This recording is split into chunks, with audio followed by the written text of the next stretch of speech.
बिस्मिल्लाहिर्रहमानिर्रहीम। अस्सलाम वालेकुम नाज़रीन, उम्मीद है आप सब लोग खैर खैरियत से होंगे। सदर की ट्वीट ने एक अजीब सा बहरान बर्पा कर दिया पूरे मुल्क के अंदर, और जो भी इस बात को सुनता है वो कहता है पाकिस्तान के हालात पे अल्लाह ताला रहम ही फरमाए।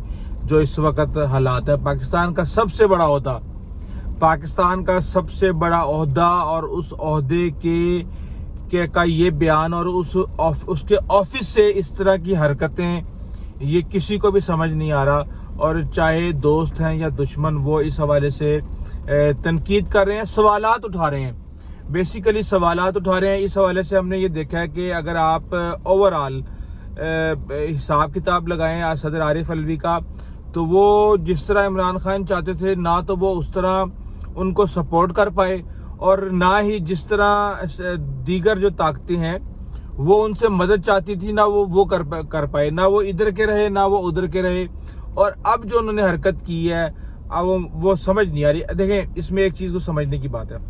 20 तारीख को सदर साहब ने बयान दिया कि जनाब मुझे माफ़ कर दो। उन्होंने जो उनकी ट्वीट है उसमें उन्होंने कहा कि जनाब मैंने इससे पे दस्तखत नहीं किए, और मेरे जो स्टाफ है उसने मुझे अंडरमाइन किया है।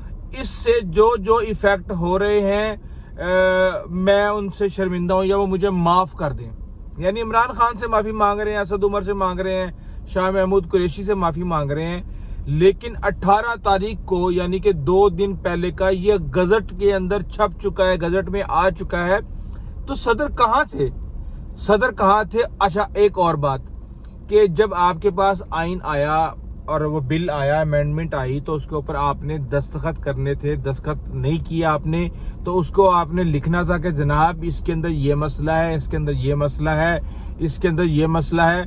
या तो सदर साहब ने उसको पढ़ना भी गवारा नहीं किया, वो आया है और उनको कहा है कि जनाब इसको वापस भेज दें। हालांकि इनको उसके ऊपर एतराज़ उठाना चाहिए था, एतराज़ उठा के उसके ऊपर दस्तखत करने चाहिए थे कि मैं, साथ लेटर अटैच होता है बेसिकली कि ये इस वजह से जो है मैं इस बिल को नहीं कर रहा। और उसके बाद इनको चाहिए था कि ये इतना सेंसिटिव मामला उनकी पार्टी के लिए, एटलीस्ट ये मामला बहुत सेंसिटिव है, क्योंकि इन 2 अमेंडमेंट्स की वजह से पीपल्स पार्टी खुडे लैन लग चुकी है। ये वही बिल है जिसकी वजह से सेनेटर रजा रुबानी ने कापियां फाड़ी थी सेनेट के अंदर। उन्होंने कहा था कि ये हम किस जगह पे रह रहे हैं। इसके अंदर ये चीजें हैं, काफी सारी ऐसी चीजें हैं जिससे आर्मी चीफ को भी वो ताकत मिल जाती है कि जो एक्स सर्विसेज मैन है, जिस तरीके से उन्होंने बहुत ज्यादा भूचाल बर्पा किया अभी पिछले दिनों में, तो उनकी पेंशन रुक सकती है, और उनको किसी भी किस्म की जो डिफरेंट सजाएं हैं वो इदारे की तरफ से दी जा सकती हैं, उससे उनको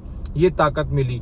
इसके अलावा जो एजेंसीज हैं उनका रोल जो है वो बहुत ज़्यादा बढ़ गया। एजेंसीज जो है ना, किसी को भी इन्वेस्टिगेशन के लिए उन्होंने अगर उठाना है तो उसके लिए उनको परमिशन की ज़रूरत नहीं है।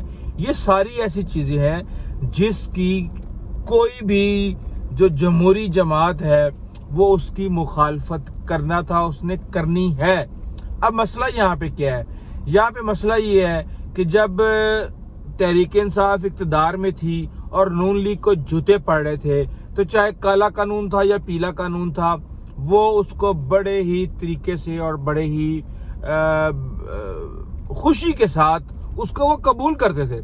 और ना सिर्फ उसको कबूल करते थे, और पूरी कोशिश करते थे कि इसका ज़्यादा से ज़्यादा, इस कानून का और इस तरमीम का हमारे दुश्मनों के ऊपर इसका एक तरह से अजाब नाजिल होके ये आए। वही काम नून लीग ने भी किया।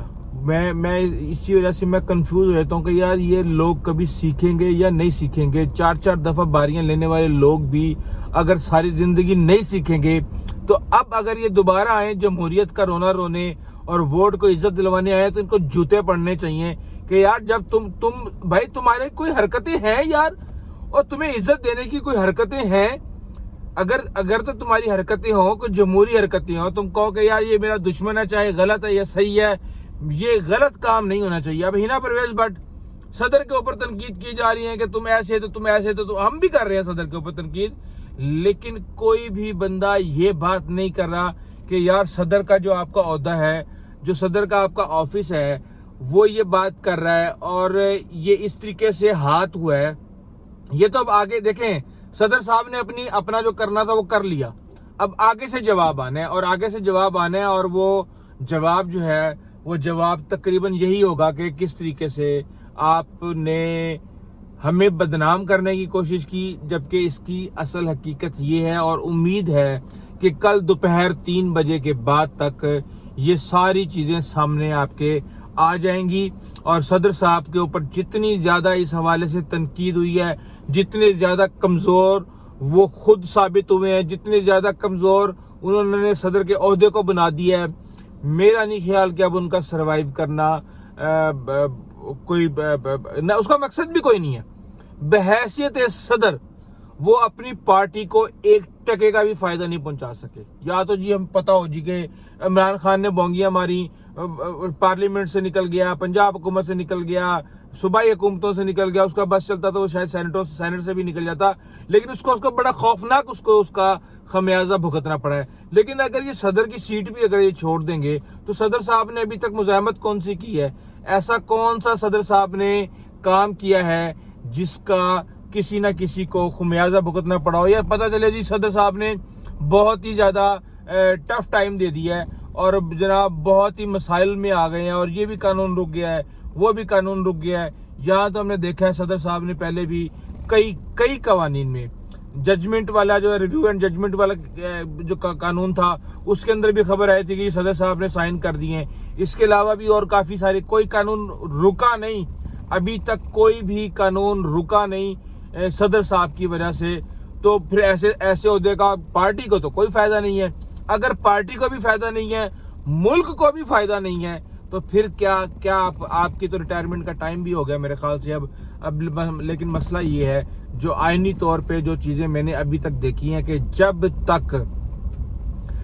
تک نئے الیکشنز نہیں ہو جاتے, نئی پارلیمنٹ نہیں آ جاتی, ہاؤس نہیں آ جاتا جس نے الیکٹ کرنا ہے, اس وقت تک صدر صاحب ہمارے اوپر نازل رہیں گے, بشرط یہ کہ وہ خود کوئی استعفیٰ دے کے کہیں کہ یار بس بہت ہو گئی میرے ساتھ, میں بڑا شرمندہ ہوں, میں نے اپنی پارٹی کو بھی نہیں میں ڈیفینڈ کر سکا, اور میں اس عہدے کی حرمت کو بھی میں نہیں بچا سکا, تو مجھے اجازت دیں, میں جا رہا ہوں اور اللہ حافظ. اور یہی ہونا چاہیے. اس سے پہلے ان کے لیڈر نے بھی یہی کیا. 8 سال جناب 3 سال جو ہے وہ حکمرانی کرتے رہے, بیٹھے رہے, مزے لیتے رہے, باجوہ کی تعریف کرتے رہے, فلاں کی تعریف کرتے رہے, جو بھی کر رہا ہوں میں کر رہا ہوں. اور اس کے بعد جب وہ گئے باہر جا کر کہا جی میں تو پپٹ تھا, میں تو کٹھ پتلی تھا, میرا تو کچھ چل ہی نہیں رہا تھا, میرا تو کوئی کردار ہی نہیں تھا, میری تو کوئی سنتا ہی نہیں تھا. اور اس طرح کی ساری کہانیاں سنا کے انہوں نے اور ہمیں جھنڈی گرا دیا, جو 7-8 سال سے جو ہے نا دعائیں کر رہے تھے کہ یا اللہ کسی طرح عمران خان کو لیا. ہم بھی تو بھولی قوم ہے جس کو دیکھتے ہیں جو لارا لپا لگاتا ہے, جو ہمیں ادھر ادھر کی جو ہے نا سناتا ہے کہانیاں, ہم کہتے ہیں یس یہ کر دے گا, یہ ہمارے ملک کو بہتر کر دے گا, یہ ہمارے ملک کے لیے جو ہے نا پتہ نہیں کیا کر دے گا, یہی تو ہیرو ہے, یہی تو بندہ ہے, یہ کیوں نہیں 50 سال پہلے ہمیں ملا. اور اس کے بعد پھر جب وقت آتا ہے کچھ کرنے کا تو وہ ہاتھ جھاڑ کے اور نکل جاتا ہے, اور ہم جھنڈی ہو جاتے ہیں, اور ہمارے نصیب کے اندر جو ہے نا یہی انتظار, یہی مہنگائی, یہی بے روزگاری. اور اب تو بہت برے طریقے سے لوگ بھاگ رہے ہیں باہر, اپنے ارد گرد جس کو دیکھیں گے وہ باہر جانا چاہتا ہے. یہ بڑی خوفناک چیز ہے. بہرحال دیکھتے ہیں, ہم بھی ادھر ہیں, پاکستان بھی ادھر ہے, یہ سیاسی جماعتیں بھی ادھر ہیں, اور اس حوالے سے آپ کو آگاہ کرتے رہیں گے. اگر آپ نے ہمارا چینل ابھی تک سبسکرائب نہیں کیا تو ضرور کیجیے گا. آئندہ تک اجازت دیجیے. اللہ حافظ.